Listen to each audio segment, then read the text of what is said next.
Hey guys, Gio here. Welcome back. Episode 45. Just gonna keep going a little bit deeper on the last share about like integrating these experiences, about synchronicity, about some of the insights, that have come up. And, as I shared in the last episode, I had a crazy week at Rhythmia. I was able to uncover some, deeper beliefs about myself. But what's important when you have these experiences, when we do plant medicine or breath work or just a realization about ourselves, is to really sit with it, because you can extract so much more information and wisdom and understanding rather than just taking something at first value, like the first thing that comes to mind. So as I shared, I had that opportunity with Shift Network, and it fell through, and all these beliefs about myself kind of came up. I brought it to the medicine. I died. I killed that part of me, and I came back. And I'm going to share the next podcast about the talk I did on Sunday for the Wealth Club. But as I went into this week, like every day there was like a synchronicity, something that was like showing me more, anchoring in the experience, that allowed me to like just really kind of be clear on the next step. So the confidence is building and the direction for the company. I hop on a mastermind call on Tuesday that I'm part of, and one of the guys is sharing about, I was a little bit late actually, sharing about how he's writing a book and he's got to reach out to all these people, and he's helped so many people and is always there. But now it's his turn to ask. He's afraid. He can't do it. He doesn't want to burden people. He just want to inconvenience people.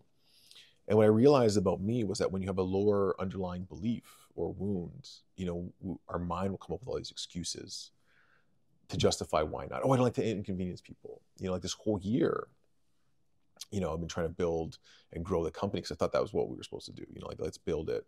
And I'm kind of like forcing it. And then things wouldn't go right. And I felt all this frustration and confusion and anger or whatever. And I was saying, oh, it's all these things. Am I supposed to do it this way? What I realized was I was creating chaos in my life. There's a pattern that I started realizing that happened many, many times before, where I get things to a certain point, then the fear of failure or rejection comes in. I'm like, okay, if I have all these things, I can kind of hide myself from it, not grow, not allow myself to grow to the next level because I don't believe in myself enough. And I really thought this wasn't the case, because I felt confident and I knew around me, like all these people were having transformations, helping facilitators grow their businesses, helping them impact people.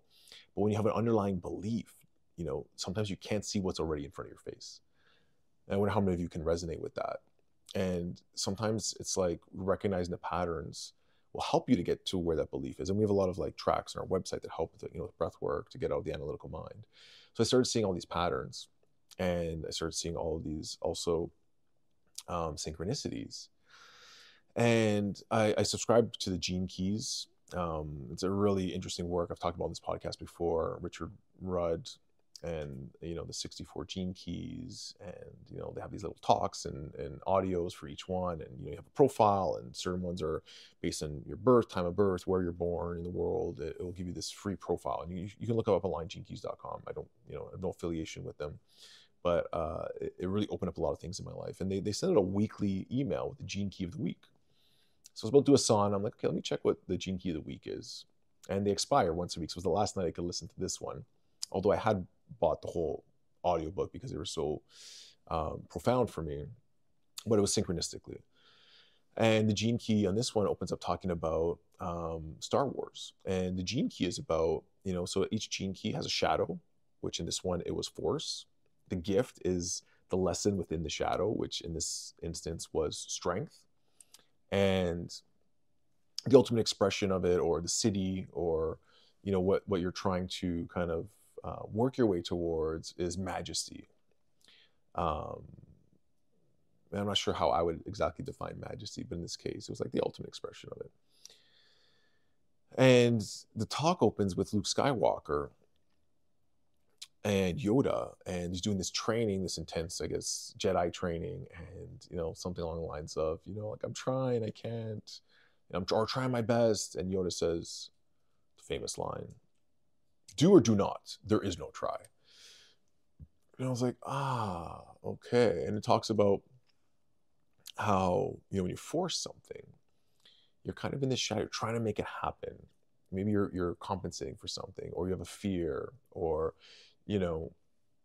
it just doesn't feel good to force. And a lot of us, especially in business, sort of force your way through to the top, work, you know, um, just like bulldoze your way through life until you get there. And it can be very painful and hard. And this is what this whole year was. We're trying to like grow our sales team and do different funnels and, not having maybe the right people or, just trying to make it work. And this whole year is about just a lot of like friction. But now looking back, I can see how that was what I was creating for myself in a crazy kind of way, because I was kind of limited by the beliefs of like, I'm not good enough. If this grows, am I going to be exposed as, um, someone who is like an imposter syndrome, like even me, like, people look at me as like, oh, this guy's knows breathwork inside out. And, like still sometimes I feel, cause, I saw other people, I was trying to manifest this partnership with like a big platform. And when I got an opportunity, I got rejected. And then it kind of like reinforced that wound. But then I saw a meme on Instagram. You gotta love the synchronicity. And it was, I think it was Matt Cook, a friend of mine, Zark, shared it. And when you're scrolling, like you probably see like 2% of what anyone posts, and it's just like, the timing of it. And the post said, manifestation is not about getting what you want. It's about becoming the person you need to be in order to receive it. And I was just like, okay. And I teach a lot about that when I'm teaching people manifestation, feeling into that feeling of it already happening, who you want to become, not thinking so much about the shiny things, but like, who do you want to be? And how do you want to feel? And what does that feel like? And then allow that feeling to kind of direct your vision to what it looks like, starting with the feeling. And allowing yourself to let go of all the things that need to happen from now until you get there. Right, like losing a relationship, or getting sick, or losing a job, or having a failure. Like these are all things that could happen, and not to kind of attach to being good or bad, because things have to change in order for us to get to this desired outcome, the manifestation of the life that we want to live. But in my specific instance, it also means changing who you are so you're ready to receive it. I never thought about it that way. But obviously that change has to happen. It's not just the things in your life. It's like you have to change. It's not like we just manifest and like we win the lottery and something drops. Like you need to change your vibration, your perspective, and especially your beliefs about yourself and the world through which, in the lens through which you see this world, to make you step into the vibration of receiving. And so I thought I manifested the shift opportunity, and it came to me, and like, oh, this is it. I manifested it, which it did, right? But what I didn't realize, what I manifested was that whole experience, the rejection, allowing me to reflect deeper and to realize that, oh, I have these old beliefs that are still controlling my life. And we talk about the subconscious mind controls 95% of the show. You cannot outwill it. You cannot outwill your subconscious mind. And although I've done so much transformational work and so much changes, there's always still these little beliefs that are kind of like sitting way deep down inside, and I could not see them. And I had to change that. And thank God for Pachamama and ayahuasca and the grandmother, who really helped accelerate that for me. But it was already coming, it was already coming to the surface, as far as the realization of like, okay, like I still have these beliefs. And now that they're gone, like I have so much clarity and excitement. And I cannot wait for what 2025 has in store. So now I'm just planning the future. I'm planning on what I want to create. And I feel like once I've released those kind of fears and inhibitions, that I can go. I've been talking to people about it. And it seems like a lot of people are going through the same thing. Like they're trying to make a change or lacking clarity. And my invitation to you is to ask, what's the belief that's holding you back? What are you afraid is going to happen if you do something different?